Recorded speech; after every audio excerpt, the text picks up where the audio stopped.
India பூராவும் மாலேகானில் குண்டு வைத்தவர்கள், அஜ்மீர் தர்காவிலே குண்டு வைத்தவர்கள், ஹைதராபாத் பள்ளிவாசலிலே குண்டு வைத்தவர்கள், சம்ஜோதா எக்ஸ்பிரஸ் ரயிலே குண்டு வைத்தவர்கள், இவர்களெல்லாம் விடுதலையாகிவிட்டார்கள். பிரக்யா சிங் என்ற சாமியார், ராணுவத்திலே பணிபுரிந்த ஜெனரல் புரோஹித் மற்றும் RSS சேர்ந்த தேஜ்ராம் பர்மர், இப்படி 10 நபர்கள் இந்த குண்டு வைப்பில் ஈடுபட்டு நூற்றுக்கணக்கான மக்கள் படுகொலை செய்யப்பட்ட அந்த வழக்கில் எல்லோரும் விடுதலை செய்யப்பட்டு விட்டார்கள்.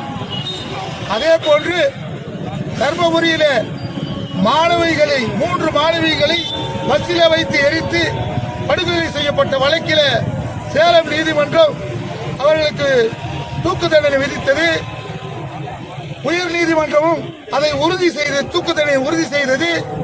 பிறகு மேல்முறையீடு உச்ச நீதிமன்றத்தில் மேல்முறையீடு செய்யப்பட்ட போதும் உச்ச நீதிமன்றமும் அந்த தூக்கு தண்டனையை உறுதி செய்தது.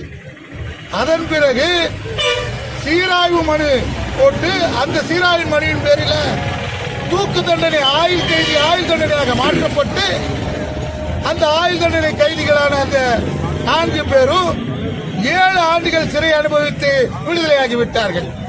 இப்படி எல்லா தரப்பு மக்களும் குண்டு வைத்தவர்களும் மாணவிகளை எரித்தவர்களும் விடுதலையாகிவிட்டார்கள்.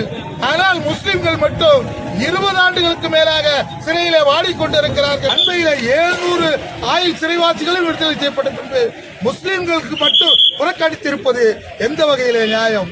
முஸ்லிம்களுடைய அந்த சிறைவாசிகளுடைய குடும்பங்களின் இன்னல்களையும் கதறல்களையும் தமிழக முதல்வர் அவர்கள் நேரில் பார்த்திருக்கிறார். எனவே கனிவு கூர்ந்து அவர்கள் இந்த போராட்டத்தின் மூலமாக நாங்கள் அவர்களுடைய கவனத்திற்கு எடுத்துச் செல்லுகிறோம். எனவே முஸ்லிம்கள் மீது கருணை கொண்டு 20 ஆண்டுகளுக்கு மேலாக சிறையில் வாடும் அந்த சிறைவாசிகளையும் மதத்திற்கு அப்பாற்பட்டு சாதிகளுக்கு அப்பாற்பட்டு கருணை கூர்ந்து விடுதலை செய்ய வேண்டும் என்று கேட்டுக் கொள்ளுகிறோம்.